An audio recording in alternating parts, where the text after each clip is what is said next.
برکت جمعۃ المبارک کی نشست میں مجھے آپ حضرات کے سامنے اس عنوان پر لبگشائی کرنے کی سعادت حاصل ہوئی ہے،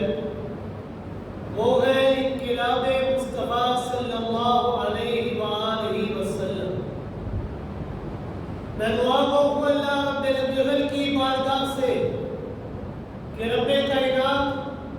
مجھے کلمہ حق بیان کرنے کی توفیق عطا فرمائے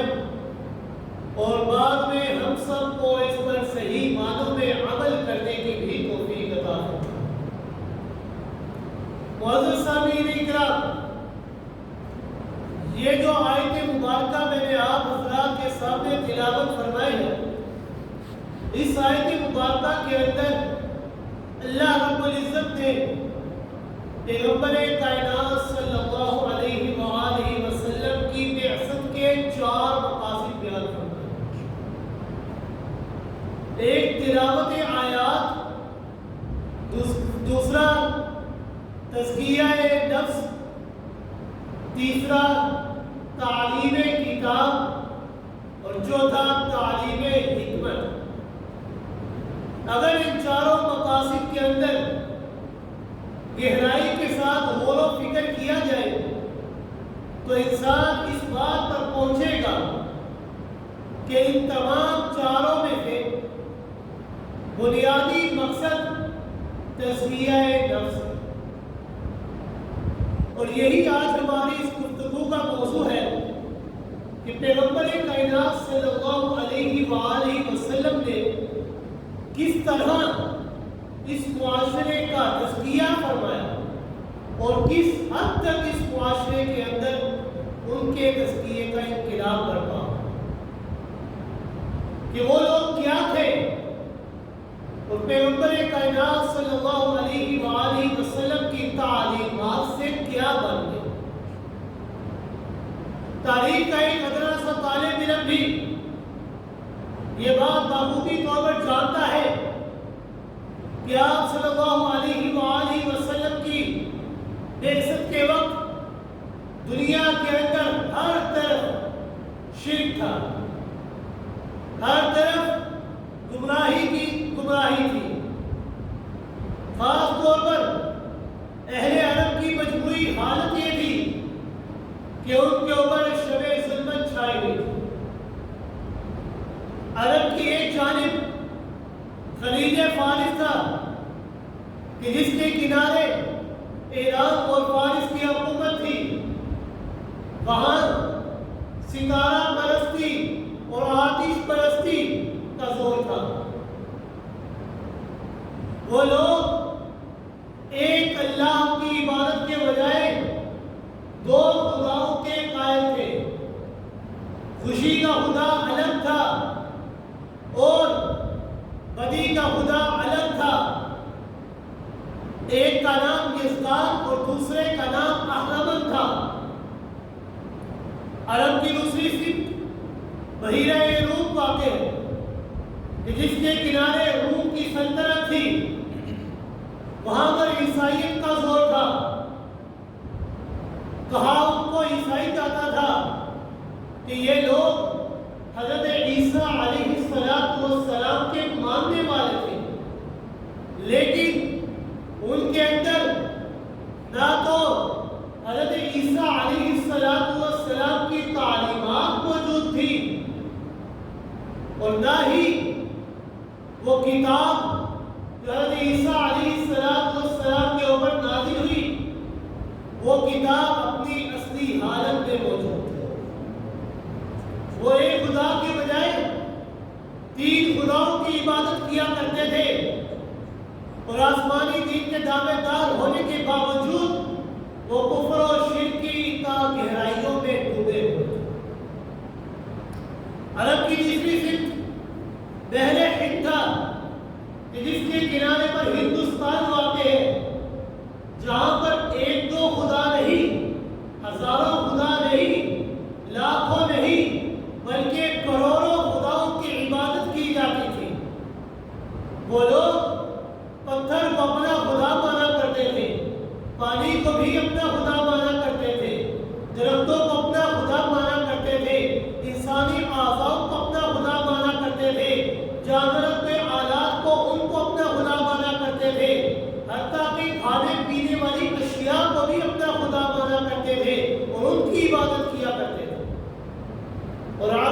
چوتھی سمت خشکی ہے،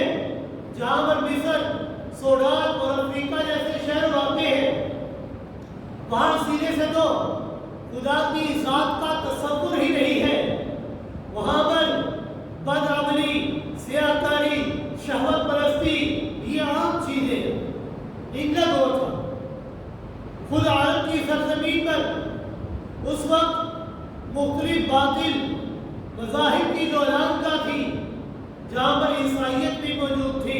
مجوسیت بھی موجود تھی، یہودیت بھی موجود تھی، ستارہ پرستی اور بت پرستی یہ وہاں کے نمایاں مذاہب تھے۔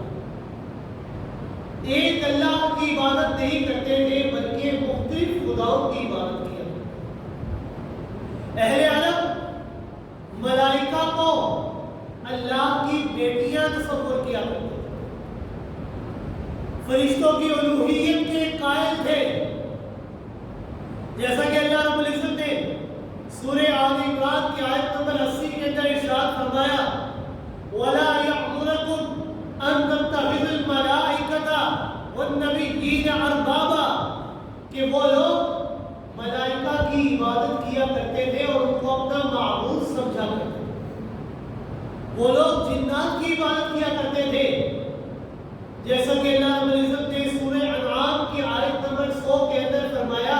وَجْعَلُوا لِلَّهِ شُرَكَاءَ الْجِنِّ، کہ وہ اللہ کے ساتھ جنات کو بھی عبادت کے اندر شریک کیا کرتے تھے۔ ستارہ پرستی اتنی عام تھی کہ اپنے معبود کے اندر وہ لوگ ستاروں کو دخیل سمجھتے تھے، ان کی الوہیت اور اثر و نفوذ کے قائل تھے، کہانت اور اوہام پرستی کا غلبہ تھا، کاہنوں کی غیب دانی کا عقیدہ اتنا عام تھا کہ ان کا ہر کام کہانت اور اوہام پرستی کا مرہون بنا تھا۔ کوئی بھی کام کرنے سے پہلے کاہنوں کے پاس جا کر اس کی تعبیر کے بارے میں پوچھا۔ بت پرستی کا غلبہ اس حد تک تھا کہ وہ تقریباً ہر چیز کی عبادت کیا کرتے تھے مگر خدا واحد کی ذات کا انکار کیا، اس کی عبادت سے خالص محروم تھے۔ خود مرکز توحید خانہ کعبہ، اس کے ارد گرد 360 بت نصب تھے۔ خانہ کعبہ کے دروازے پر انہوں نے ایک بت رکھا ہوا تھا، جہاں پر جب بھی وہ خانہ کعبہ کے اندر جانا چاہتے تو سب سے پہلے اس بت کی عبادت کیا کرتے، پھر خانہ کعبہ کے اندر جا کر مختلف بتوں کی عبادت کیا کرتے۔ ہر قوم کا، ہر ضرورت کا بت جدا جدا تھا، ہر ضرورت کے لیے انہوں نے اپنے مختلف خدا تعبیر کیے ہوئے تھے، ایک بت کی نہیں بلکہ مختلف خداؤں کی عبادت کیا کرتے تھے۔ سفر میں نکلتے تو اپنے خدا کو اپنی جیب میں رکھ لیتے اور راستے میں کوئی خوبصورت پتھر نظر آ جاتا تو پرانے خدا کو پھینک کر اس خدا کو جیب میں ڈال دیا۔ کوئی ایک خدا نہیں تھا، سفر کا خدا الگ تھا، حضر کا خدا الگ تھا، بیماری کا خدا الگ تھا، شفا کا خدا الگ تھا۔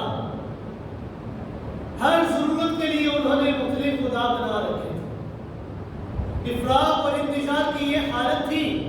کہ اگر لڑائی ہو جاتی تو 50 سال تک لڑائیاں جاری رہتی، نسلیں تباہ ہو جاتی، لوگ قتل ہو جایا کرتے تھے لیکن لڑائیاں ختم نہ ہوا کرتی۔ بے رحمی اور قساوت کرنی اس حد تک تھی کہ خود اپنی اولاد کو اپنے ہاتھوں سے قتل کیا کرتا تھا۔ لڑکی پیدا ہو جاتی تو لڑکی کی پیدائش کو اپنے لیے عار سمجھا کرتے تھے کہ اب ہم اپنے لوگوں کو چہرہ کس طرح دکھائیں گے، ہمارے گھر میں تو بیٹی کی پیدائش ہو چکی ہے۔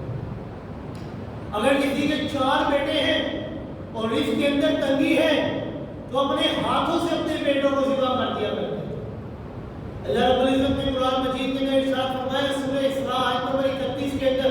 وَلَا تَقْتُلُوا أَوْلَادَكُمْ خَشْيَةَ إِمْلَاقٍ، رزق کی تنگی کی وجہ سے اپنی اولاد کو کبھی قتل نہ کرو۔ بے غیرتی اس حد تک تھی کہ اپنی سوتیلی ماں سے نکاح کر لیا کرتے تھے۔ بیک وقت 2 بہنوں کو ایک ہی نکاح کے اندر رکھنا ان کو اپنا معبود سمجھا۔ بے انصافی اس حد تک تھی کہ لوٹ مار، چوری، ڈاکہ زنی کر کے دوسروں کے مال کو چھین لیا کرتے تھے، اور حرام خوری اس حد تک تھی کہ سود خوری کو عام سمجھا کرتے تھے، مردار خوری کو بھی معیوب نہ سمجھا کرتے تھے وہ لوگ۔ حلال اور حرام کی تمیز بالکل ختم ہو چکی تھی۔ گدھے کے گوشت کو بھی حلال سمجھا کرتے تھے، دم مسفوح کو بھی حلال سمجھا کرتے تھے اور اس کو بھی کھایا کرتے تھے۔ قمار بازی، شراب خوری عام تھی، دن رات نشے کے اندر دھت رہا کرتے تھے، حتیٰ کہ بوقت عبادت وہ اکثر نشے میں رہا کرتے تھے۔ بے حیائی کا عالم یہ تھا کہ اگر اللہ کے گھر کے اندر خانہ کعبہ کا طواف کرتے تو طواف کرتے ہوئے اپنے کپڑوں کو اتار دیا کرتے تھے اور مرد و زن اکٹھے طواف کیا کرتے تھے۔ تہذیب و تمدن کا کوئی نام و نشان نہ تھا۔ بدآمنی پورے ملک کے اندر، جزیرہ عرب کے اندر پھیلی ہوئی تھی۔ نہ ہی ان کا کوئی بادشاہ تھا، نہ ہی کوئی ان کا امیر تھا، نہ ہی تعلیم و تعلم تھا، کسی چیز کا کوئی نام و نشان موجود نہ تھا۔ پرلے درجے کے جاہل تھے وہ لوگ۔ دنیا کی قوموں میں ان کی کوئی عزت، کوئی وقار موجود نہ تھا۔ کبھی فارس کے لوگ آ جاتے، ان کے اوپر چھاپا مارتے اور ان کے اوپر حکومت کیا کرتے تھے، کبھی رومی آ جاتے، وہ حکومت کیا کرتے تھے۔ دن رات کے اندر ان کو کوئی چین نہ تھا، گویا کہ حقیقی میں طور پر وہ دن رات کے اندر ظلمت کے اندر ڈوبے ہوئے تھے۔ لیکن ایسے معاشرے کے اندر جب رب کائنات نے اپنی رحمتوں کا نزول فرمایا، ایسے معاشرے کے اندر اللہ رب العزت نے اپنے آخری نبی عظیم الشان رسول جناب محمد رسول اللہ صلی اللہ علیہ وآلہ وسلم کو بھیجا، تو اس رسول کی آمد کا مقصد وحید کیا بیان فرمایا کہ وہ اس معاشرے کے اندر کیا انقلاب لے کر آئے۔ اللہ رب العزت نے فرمایا یزکی، کہ وہ ان کا تزکیہ نفس کرے، ان کے نفس کو پاک کرے، ان کو مزکی، مجلہ اور مصفہ بنائے، بالکل پاک صاف کر دے۔ اور آپ صلی اللہ علیہ وآلہ وسلم نے بھی اپنی بعثت کا مقصد بیان فرمایا، وَإِسْتُ لِأُتَمِّمَ مَكَارِمَ الْأَخْلَاقِ، کہ میرے آنے کا مقصد یہ ہے کہ میں تمہارے اخلاق اور کردار کو نکھار کر پیش کر سکوں، انہیں سنواروں۔ پھر دیکھیے کہ کس طرح سرکار دو عالم صلی اللہ علیہ وآلہ وسلم نے اپنی بعثت کے مقصد کو پورا کیا اور کیسا عظیم الشان انقلاب برپا ہوا۔ اور یہ نہیں کہ انقلاب لاتے ہوئے ایک لمبے زمانے کا درکار تھا، بلکہ 23 سال کے قلیل عرصے کے اندر آپ نے عظیم الشان انقلاب برپایا۔ ایسا انقلاب برپایا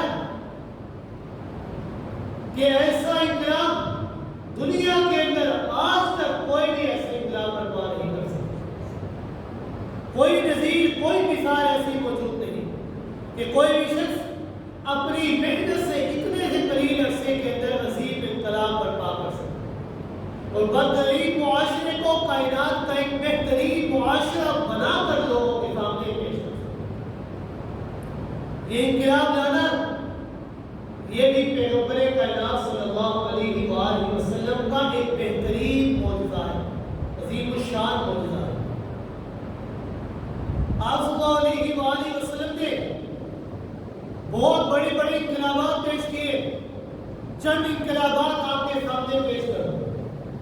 پیغمبر کائنات صلی اللہ علیہ وآلہ وسلم کی آمد سے قبل جزیرہ عرب کے اندر اس حد تک فسق و فجور رائج تھا، گمراہی اور ضلالت تھی کہ اس دور کا نام بھی دور جاہلیت رکھ دیا گیا۔ اور یہ لفظ جاہلیت یہ ہر قسم کی برائی کو اپنے اندر لے لیتا ہے۔ لیکن جب اللہ رب العزت نے رحمت کائنات پیغمبر صلی اللہ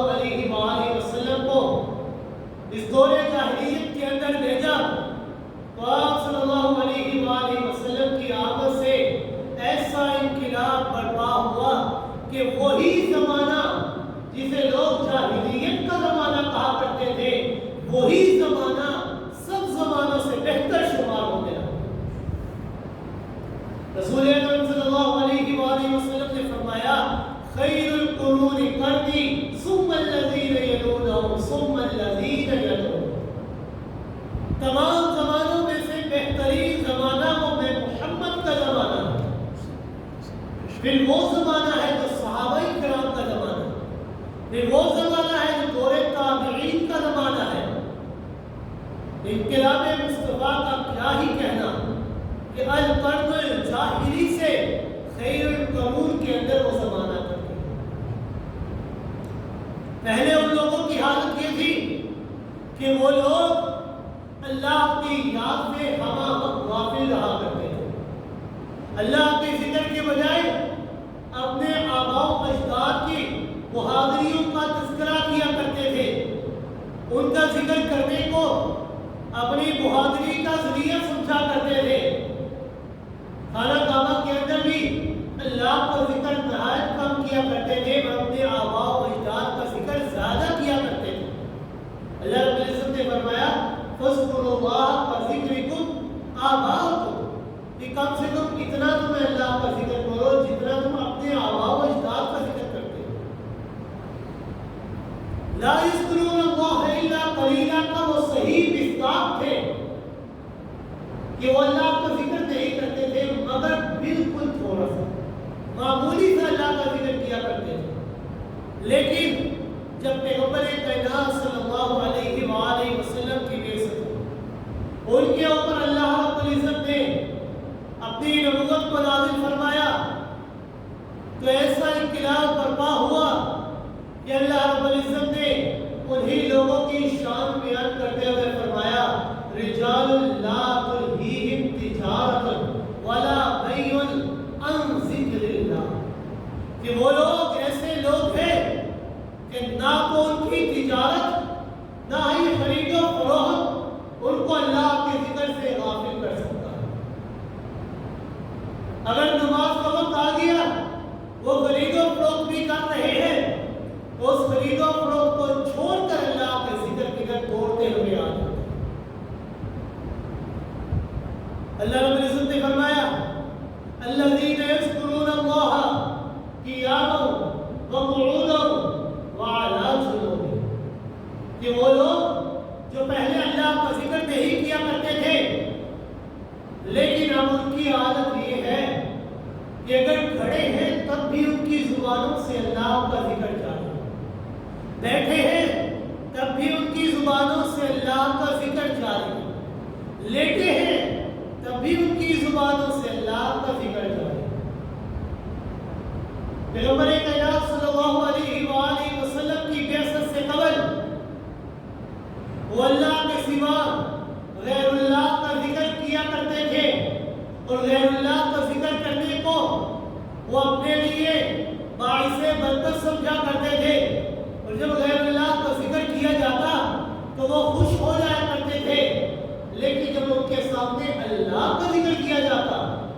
تو وہ پریشان ہو جاتے، غمزدہ ہو جایا کرتے تھے۔ اللہ رب العزت نے فرمایا سورہ زمر کی آیت نمبر 45 کے اندر وَإِذَا ذُكِرَ اللَّهُ وَحْدَهُ اشْمَأَزَّتْ قُلُوبُ الَّذِينَ لَا يُؤْمِنُونَ بِالْآخِرَةِ وَإِذَا ذُكِرَ الَّذِينَ مِن دُونِهِ إِذَا هُمْ يَسْتَبْشِرُونَ، کہ جب ان کے سامنے اللہ کا ذکر کیا جاتا تو ان کے دل تنگ ہو جایا کرتے تھے، وہ آخرت کے اوپر ایمان نہیں لایا کرتے تھے، لیکن جب ان کے سامنے غیر اللہ کا ذکر کیا جاتا وَإِذَا ذُكِرَ الَّذِينَ مِن دُونِهِ، اللہ کے علاوہ اوروں کا ذکر کیا جاتا اِذَا هُمْ يَسْتَبْشِرُونَ، تو فوراً خوش ہو جایا کرتے تھے۔ لیکن آپ صلی اللہ علیہ وآلہ وسلم کی آمد کے بعد ایسا عظیم انقلاب برپا ہوا کہ انہی لوگوں کے بارے میں اللہ رب العزت نے فرمایا اِذَا ذُكِرَ اللَّهُ وَجِلَتْ قُلُوبُهُمْ وَإِذَا تُلِيَتْ عَلَيْهِمْ آيَاتُهُ زَادَتْهُمْ ایمانا، کہ جب ان کے سامنے اللہ کا ذکر کیا جاتا تو ان کے دل ڈر جایا کرتے تھے، ان کے دلوں کے اندر خشیت الہی وہ پیدا ہو جایا کرتی تھی، اور خشیت الہی کی وجہ سے ان کے دل نرم اور موم ہو جایا کرتے۔ وَإِذَا تُلِيَتْ عَلَيْهِمْ آيَاتُهُ، اور جب ان کے سامنے اللہ کے اس نازل کردہ قرآن کی آیات کی تلاوت کی جاتی تو ان کے دلوں کے اندر ایمان اور زیادہ پیدا ہوتا، ایمان اس قدر بڑھ جایا کرتا تھا کہ سمندروں کی طرح وہ ٹھاٹھے مارنے لگتے۔ پیغمبر کائنات صلی اللہ علیہ وآلہ وسلم کی آمد سے قبل جزیرہ عرب کے اندر گمراہی تھی، وہ لوگ گمراہیوں کے اندر مبتلا ہو چکے تھے اور پڑھنے درجے کے گمگشتہ رہتے۔ اللہ رب العزت نے انہی لوگوں کے بارے میں قرآن مجید کے اندر فرمایا وَإِن كَانُوا مِن قَبْلُ لَفِي ضَلَالٍ مُبِينٍ، وہ لوگ واضح گمراہی کے اندر مبتلا تھے۔ کبھی اللہ رب العزت نے ضلال مبین کا لفظ ارشاد فرمایا تو کبھی ضلال بعید کا لفظ ارشاد فرمایا کہ دور کی گمراہی میں وہ لوگ مبتلا۔ لیکن جب پیغمبر کائنات صلی اللہ علیہ وآلہ وسلم کی بعثت ہوئی تو وہی لوگ جو کل ضلال بعید اور ضلال مبین کا مصداق پھیلایا کرتے تھے، آج وہی لوگ ہدایت کے معیار بن چکے ہیں کہ اگر تم لوگ واقعی ایمان کے دعوے دار ہو تو تمہارا ایمان ان لوگوں کی طرح ہونا چاہیے۔ فَإِنْ آمَنُوا بِمِثْلِ مَا آمَنْتُمْ بِهِ فَقَدِ اهْتَدَوْا، اگر یہ لوگ بھی اسی طرح ایمان لے آئے جس طرح یہ لوگ ایمان لے کر آئے ہیں، تب ہی ان کا ایمان قابل قبول ہو سکتا ہے، ورنہ نہیں۔ اسی لیے تو آپ صلی اللہ علیہ وآلہ وسلم نے فرمایا اصحابی کالنجوم بأیہم اقتدیتم اہتدیتم، میرے صحابہ وہ ستاروں کی مانند ہیں، جس صحابی کی تم اتباع کرو گے، تابعداری کرو گے، وہ تمہیں ہدایت کی طرف لے جائے۔ خود نہ تھے جو راہبر، عالم کے ہادی بن گئے، خود نہ تھے جو راہبر، عالم کے ہادی بن کے کیا نظر تھی جس نے مردوں کو مسیحا کر دیا۔ جو لوگ خود گمراہی کے اندر مبتلا تھے لیکن پیغمبر کائنات صلی اللہ علیہ وآلہ وسلم کی تعلیمات نے ایسا عظیم انقلاب برپا کیا کہ اللہ رب العزت نے فرمایا کہ اگر تم واقعی دعوے دار ہونا ایمان کے تو تمہارا ایمان ان کی طرح ہونا چاہیے، اگر ان کی طرح ہوا تو تمہارا ایمان قابل قبول ہو سکتا ہے، مگر نہیں۔ پہلے ان لوگوں کی حالت یہ تھی کہ وہ لوگ اللہ کے عذاب کے مستحق ہو چکے تھے، جہنم اور ان کے درمیان کچھ بھی فاصلہ باقی نہ رہا تھا۔ کنتم علی شفا حفرۃ من النار فانقذکم منها، گویا کہ وہ جہنم کے کنارے پر کھڑے تھے، پھر اللہ رب العزت نے اپنے نبی کو تمہارے درمیان بھیج دیا تو اس نبی نے آ کر تمہیں جہنم میں گرنے سے بچا لیا۔ اور آپ صلی اللہ علیہ وآلہ وسلم کی تعلیمات نے ایسا عظیم انقلاب برپا فرمایا کہ اللہ رب العزت خود ان لوگوں کے بارے میں ارشاد فرمانے لگے اعد لهم جنات تجری من تحتها الانہار خالدین فیہا ابدا، کہ میں اللہ نے ان کے لیے ایسے باغات تیار کر دیے ہیں کہ جن باغات کے نیچے نہریں جاری ہیں اور ان باغات کے اندر وہ ہمیشہ ہمیشہ رہیں، کبھی ان باغات سے نہیں نکالے ہوئے۔ جو پہلے جہنم کا مستحق ہونے والے تھے آج وہی جنت کے مستحق ٹھہر چکے ہیں۔ پہلے ان کے دلوں کی حالت یہ تھی کہ کفر و شرک کی وجہ سے وہ سیاہ ہو چکے تھے، ان کے دلوں کے اوپر کفر چھا چکا تھا، تالے لگ چکے تھے۔ اللہ رب العزت نے فرمایا ختم اللہ علی قلوبہم، میں اللہ نے ان کے دلوں کے اوپر مہریں لگا دی۔ ثم قست قلوبکم، ان کے دلوں کے اوپر مہریں لگ چکی ہیں۔ ام علی قلوب اقفالها، ان کے دل پتھروں سے بھی زیادہ سخت ہو چکی ہیں۔ ایسی 20 آیات ہیں کہ جن کے اندر اللہ رب العزت نے فرمایا کہ ان کے دل پتھر سے بھی زیادہ سخت ہو چکے تھے، ان کے دلوں کے اوپر اللہ رب العزت نے مہریں لگا دی تھی۔ لیکن آپ صلی اللہ علیہ وآلہ وسلم کی تعلیمات نے ایسا عظیم انقلاب برپا فرمایا کہ وہی دل جو کل تک ہدایت سے خالی تھے، جن کے اوپر مہریں لگ چکی تھی،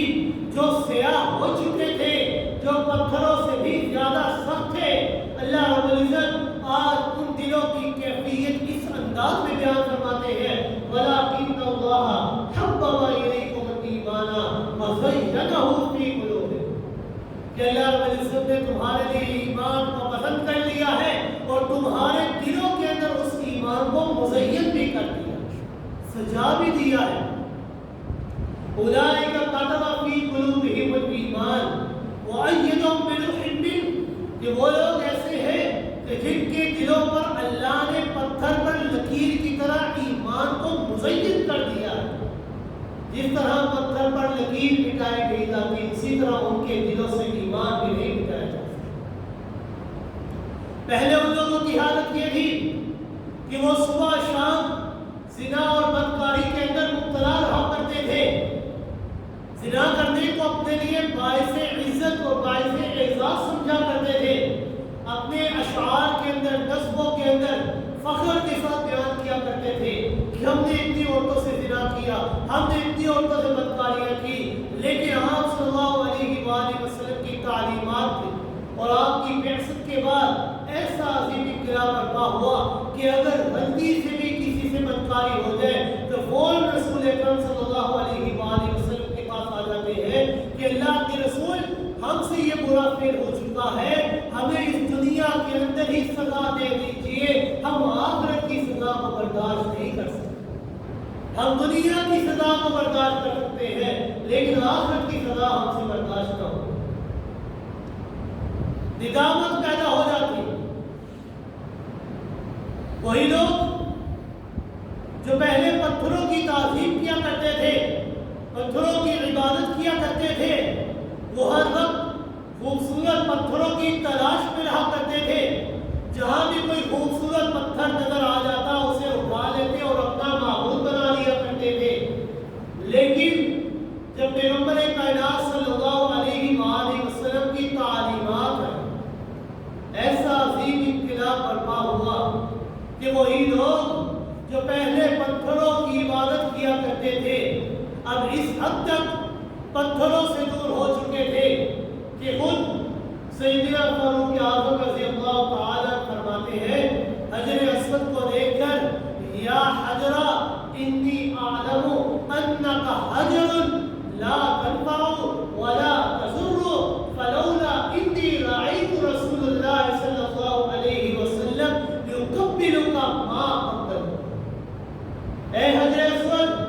میں یہ بات جانتا ہوں کہ تو ایک پتھر ہی ہے، نہ کسی کو نفع دے سکتا ہے نہ نقصان دے سکتا ہے۔ ہاں، اگر میں نے اپنے محبوب جناب محمد رسول اللہ صلی اللہ علیہ وآلہ وسلم کو تجھے بوسہ دیتے ہوئے نہ دیکھا ہوا ہوتا تو میں فاروق اعظم بھی آج تجھے بوسہ نہ دیتا۔ میں آج تجھے بوسہ اس لیے دے رہا ہوں کہ میرے محبوب رحمت للعالمین پیغمبر جناب محمد رسول اللہ صلی اللہ علیہ وآلہ وسلم کو میں نے دیکھا تھا کہ وہ تجھے بوسہ دیتا۔ پہلے ان کی قصاص قلبی کا یہ عادت تھا کہ رزق کی تنگی کی وجہ سے وہ اپنی اولادوں کو اپنے ہاتھوں سے ذبح کر دیا کرتے تھے، قتل کر دیا کرتے تھے، بیٹی کی پیدائش کو اپنے لیے عار سمجھا کرتے تھے، جیسا کہ اللہ رب العزت نے فرمایا وَإِذَا بُشِّرَ أَحَدُهُم بِالْأُنثَىٰ ظَلَّ وَجْهُهُ مُسْوَدًّا وَهُوَ كَظِيمٌ کہ جب بیٹی کی خوشخبری ان کو دی جاتی تو ان کے چہروں پر سیاہی پھیل جاتی۔ وہ لوگ اپنے چہروں کو چھپایا کرتے تھے، لوگوں کے سامنے نہیں جایا کرتے تھے اور سوچا کرتے تھے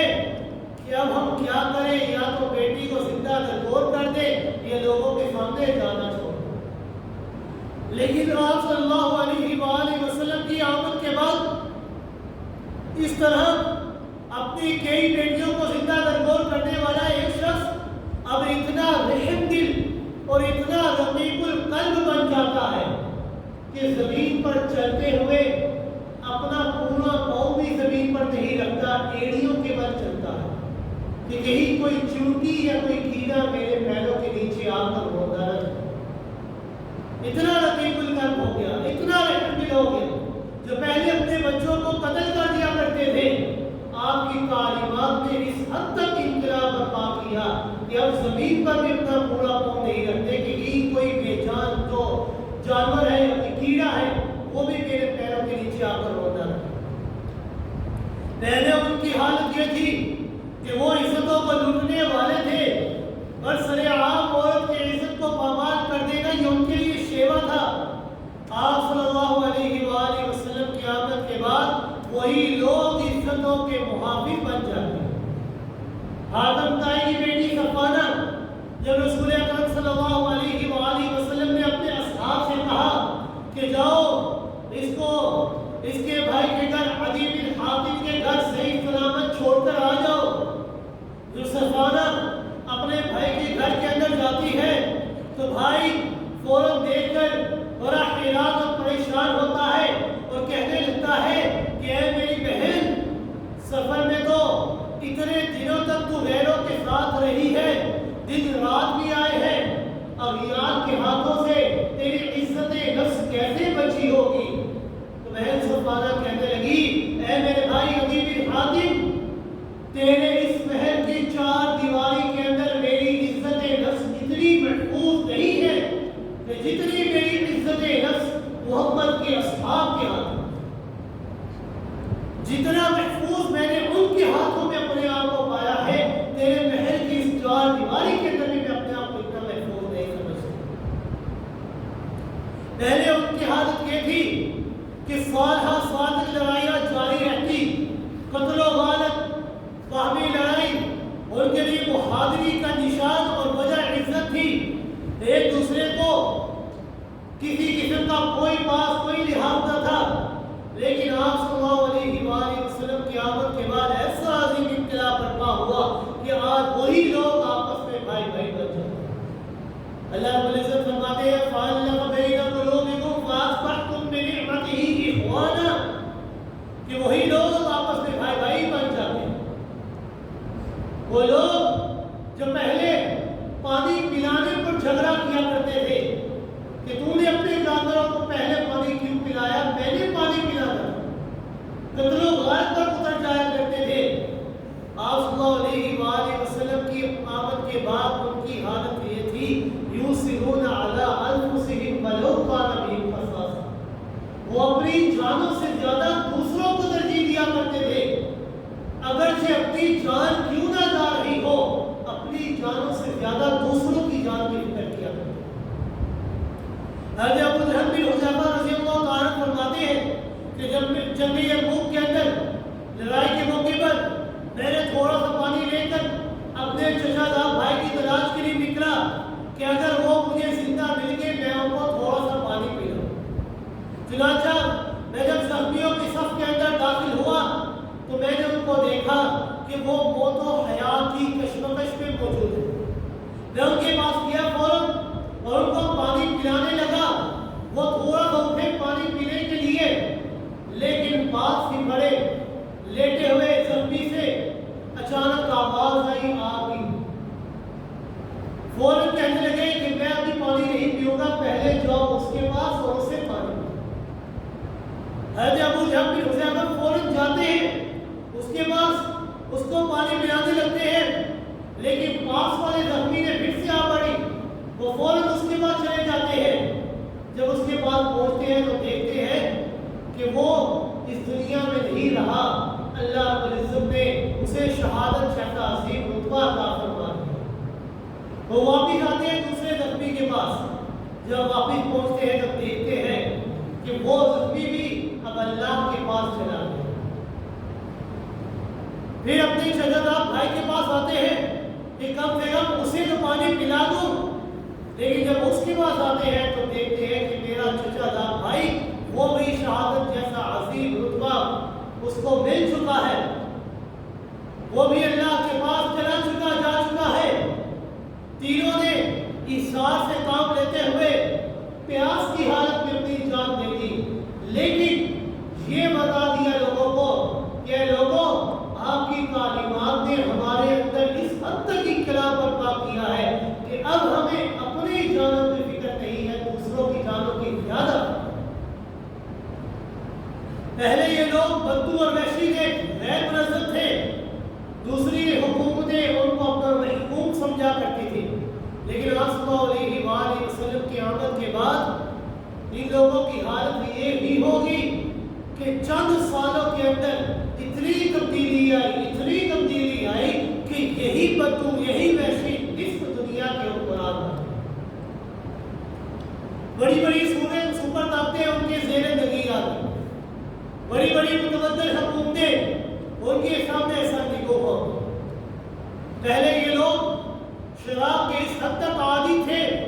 کہ ہر مجلس کے اندر، ہر محفل کے اندر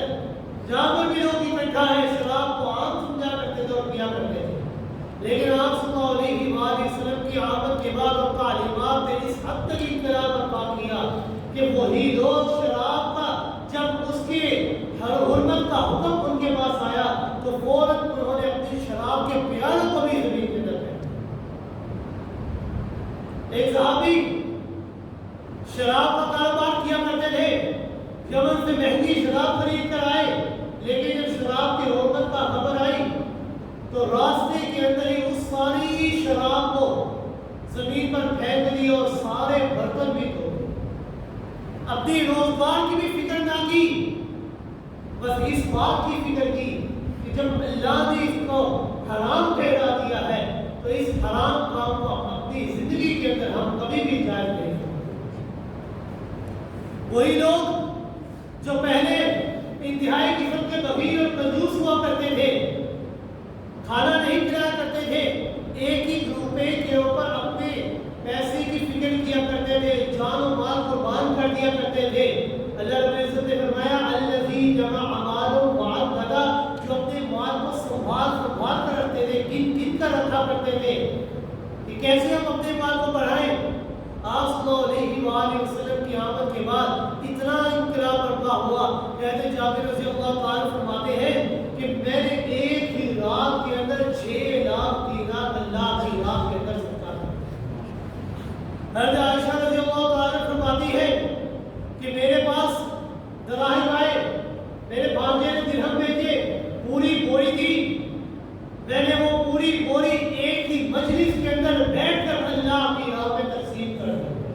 حالانکہ حالت یہ تھی کہ 3 دن ہو چکے تھے میرے گھر کے اندر فاقہ تھا، کھانے پینے کی کوئی چیز موجود نہ تھی، اور اپنے لیے اس کے اندر سے کوئی چیز سنبھال کر نہ رکھی، بلکہ ایک ایک درہم کو میں اللہ کی راہ میں صدقہ دے رہا تھا۔ پہلے ان لوگوں کی حالت یہ تھی کہ وہ لوگ جنگلوں سے گزرتے تو ڈرا کرتے تھے، جنات کو اپنے ساتھ لیا کرتے تھے کہ وہ شاید ہمارے معافی بن جائے، لیکن آپ صلی اللہ علیہ وآلہ وسلم کی تعلیمات اور آپ کی آمد کے بعد ایسا عظیم انقلاب برپا ہوا کہ جنگل کے شیر بھی ان کے مطیع بن جاتے ہیں۔ حضرت زبید رضی اللہ تعالیٰ نے ایک خوفناک جنگل سے گزرنا تھا، جب راستے میں پہنچتی ہے تو دیکھتے ہیں کہ اچانک شیر میرے سامنے آ جاتا ہے، تو شیر کے کان کو پکڑ کر کہتی ہے کہ میں رسول اکرم صلی اللہ علیہ وآلہ وسلم کی صحابی ہوں، میں راستہ بھول چکی ہوں، مجھے راستہ دکھاؤ۔ تو وہ شیر اتنا مطیع ہو گیا کہ جنگل کے دوسرے کنارے پر ان کو صحیح سلامت چھوڑ دیا، ان کو راستہ دکھایا۔ حضرت معاویہ رضی اللہ تعالیٰ، حضرت عقبہ بن جابر رضی اللہ تعالیٰ نے جب ایک افریقہ کے ایک خوفناک جنگل کے اندر اپنی چھاؤنی قائم کرنا چاہی، فوجی چھاؤنی، تو وہاں پر ہر قسم کا موذی جانور موجود تھا۔ حضرت عقبہ بن جابر رضی اللہ تعالیٰ جنگل کے باہر کھڑے ہوئے اور کہنے لگے اے جنگل کے جانوروں، میں رسول اکرم صلی اللہ علیہ وآلہ وسلم کا صحابی ہوں، ہم نے یہاں پر فوجی چھاؤنی قائم کرنی ہے، شام تک کا تمہارے پاس وقت ہے، اگر تم شام تک یہاں سے چلے جاتے ہو تو ٹھیک ہے، ورنہ جو بھی ہمیں ملے گا ہم اسے قتل کر دیں گے۔ جب انہوں نے خطبہ دیا تو ایک نہیں ہزاروں لوگوں نے دیکھا کہ وہ سارے موذی جانور اپنے بچوں سمیت اس جنگل کو چھوڑ کر باہر چلے گئے۔ یا صلی اللہ علیہ وآلہ وسلم کی تعلیمات کے بعد ایسا انقلاب برپا ہوا۔ جو پہلے جنگلوں سے گزرتے ہوئے ڈرا کرتے تھے، اب وہی جنگل کے موذی جانور ان کے لیے اپنے جنگل کو چھوڑ دیا کرتے تھے۔ پہلے ان کی حالت یہ تھی کہ وہ لوگ اگر کسی کی موت ہو جایا کرتی تو ان کے اوپر عرصہ دراز تک اشعار پڑھا کرتے تھے، اور غنسہ ایک اور بہت بڑی شاعرہ تھی، اس کا بھائی قتل ہوا تو تقریباً 20 سال تک اس کے اوپر شعر پڑھتی تھی اور بے سنی کا مظاہرہ کرتی تھی، لیکن جب آپ صلی اللہ علیہ وآلہ وسلم کی تعلیمات اس کے دل کے اندر آ گئی، آپ کی تعلیمات نے ایسا عظیم انقلاب برپا کیا کہ وہی خنسا جس نے اپنے بھائی کی موت کے اوپر 20 سال تک بے صبری کا مظاہرہ کیا، اسی حنسہ کے 4 بیٹے جنگ کے اندر شہید ہو جاتے ہیں اور فوراً کہتی ہے الحمدللہ الذی شرفنی بقتلہم کہ میں اللہ کا شکر ادا کرتی ہوں کہ اللہ نے مجھے شہید بیٹوں کی ماں کا درجہ عطا کیا۔ یہ آپ کی تعلیمات عظیم انقلاب برپا کی۔ پہلے ان کی حالت یہ تھی کہ خود غرضی اور مفاد پرستی اس حد تک تھی کہ وہ لوگ چھوٹی چھوٹی بات پر ایک دوسرے کو قتل کر دیا کرتے تھے، ایثار کا نام و نشان موجود نہ تھا۔ لیکن آپ صلی اللہ علیہ وآلہ وسلم کی آمد کے بعد اتنا عظیم انقلاب برپا ہوا کہ حضرت ابو طلحہ رضی اللہ تعالیٰ فرماتے ہیں کہ میرے گھر کے اندر پیغمبر کائنات صلی اللہ علیہ وآلہ وسلم کے مہمان تشریف لے کر آئے اور میرے گھر کے اندر صرف ایک آدمی کا کھانا موجود تھا۔ میں نے اپنی بیوی سے کہا کہ جاؤ بچوں کو سلا دو، دلاسا دے کر بیوی بچوں کو سلا دیتی ہے، کھانا تیار کیا جاتا ہے، ایک آدمی کا کھانا موجود تھا۔ حضرت ابو طلحہ رضی اللہ تعالیٰ فرماتے ہیں کہ کھانا لگ جاتا ہے، ہم مہمان کو لے کر آتے ہیں۔ حضرت ابو طلحہ رضی اللہ تعالیٰ اپنی بیوی سے کہتے ہیں کہ تم اس موم بتی کو بجھا دینا، اس دیے کو بجھا دینا، ہم اندھیرے کے اندر اپنے منہ کو چھپاتے رہیں گے تاکہ مہمان کو یہ لگے ہم بھی کھانا کھا رہے ہیں۔ لیکن جب کھانا پیش کیا جاتا ہے تو ایک آدمی کا کھانا تھا تو وہ مہمان پیٹ بھر کر کھانا کھا لیتا ہے اور اندھیرے کے اندر وہ صرف اپنے منہ پر ہدایت کرتے ہیں۔ وہی لوگ جو پہلے ایثار ان کے اندر موجود نہ تھا، اب اپنے آپ کی فکر نہیں کرتے، اپنے مہمان کی فکر کرتے۔ اپنے پاس کھانے کی کوئی چیز موجود نہیں ہے لیکن اپنا کھانا اپنے مہمان کو دے دیا۔ یہ آپ صلی اللہ علیہ وآلہ وسلم کی تعلیمات نے عظیم انقلاب ان کے درمیان برپا کیا۔ پہلے ان کی بد کرداری اور بد اعمالی کی وجہ سے ہر وقت شیطان ان کے اوپر مسلط رہا کرتا تھا۔ اللہ رب العزت نے سورہ مریم کی آیت نمبر 83 کے اندر فرمایا الم تر انا ارسلنا الشیاطین علی الکافرین تعصهم عزا۔ شیطان ہمہ وقت ان کے اوپر مسلط رہا کرتا تھا، لیکن آپ صلی اللہ علیہ وسلم کی آمد کے بعد ان کی حالت یہ ہو گئی، تعلیمات کے بعد ان کی حالت یہ ہو گئی، ایسا عظیم انقلاب برپا ہوا کہ سیدنا فاروق اعظم رضی اللہ تعالیٰ یہ وہ ہستی ہے کہ جن کے بارے میں پیغمبر کائنات صلی اللہ علیہ وآلہ وسلم نے فرمایا یا ابن الخطاب والذی نفسی بیدہ ما لقیک الشیطان سالکا فجا قط الا سلکا فجا غیر فجگا۔ اے ابن خطاب قسم ہے اس ذات کی جس کے قبضہ قدرت کے اندر محمد رسول اللہ صلی اللہ علیہ وآلہ وسلم کی جان ہے، اے فاروق اعظم اگر آپ اس گلی سے گزرے اور اس گلی کے اندر شیطان آپ کو دیکھ لے کہ آپ گزر رہے ہیں تو شیطان اپنے رستے کو تبدیل کر دے گا، آپ کا رستہ چھوڑ دے گا۔ پہلے وہ لوگ جن کے اوپر شیطان ہمہ وقت مسلط رہا کرتا تھا، آپ کی تعلیمات اور بعثت کے بعد ایسا عظیم انقلاب برپا ہوا کہ انہی لوگوں کی حیبت اور خوف کی وجہ سے شیطان اپنے رستے کو تبدیل کر دیتا کہ وہ لوگ پہلے کیا تھے اور تعلیمات نبی کے بعد ان کے اندر کیسا رد و بدل ہوا۔ آپ صلی اللہ علیہ وآلہ وسلم کی تعلیمات سے ایسا عظیم انقلاب ہے کہ آج ان کے قدموں کی وجہ سے آج ان کے قدموں کی آہٹیں جنت کے اندر، جنت کے باغات کے اندر سنا دی جاتی ہیں۔ آپ صلی اللہ علیہ وآلہ وسلم کے پاس نبیرہ صحابی آ جائے تو آپ اگر ملال کی نگاہ سے صحابی کی طرف دیکھیں تو اللہ قرآن کا نزول کر دیتے ہیں کہ نہیں، آپ نے ان کی طرف ملال کی نگاہ سے نہیں دیکھنا، ان کفار کو چھوڑ دیں، اپنے صحابی کی طرف توجہ کریں۔ یہ آپ کی تعلیمات نے عظیم انقلاب برپا فرمایا اور وہ لوگ ایسے تھے کہ اللہ رب العزت نے ان کی تعریف خود بیان فرمائی الطائعون الحامدون السائحون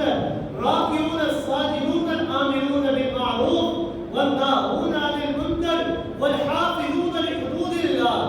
کہ وہ لوگ تو ایسے لوگ ہیں جو ہمہ وقت اللہ سے اپنے گناہوں کے لیے استغفار کیا کرتے ہیں، وہ لوگ ایسے لوگ ہیں جو ہمہ وقت اللہ کی عبادت کے اندر مصروف رہا کرتے ہیں، وہ لوگ ایسے لوگ ہیں جو ہمہ وقت روزے رکھا کرتے ہیں، وہ لوگ ایسے لوگ ہیں جو ہمہ وقت اللہ کی حمد بیان کیا کرتے ہیں، وہ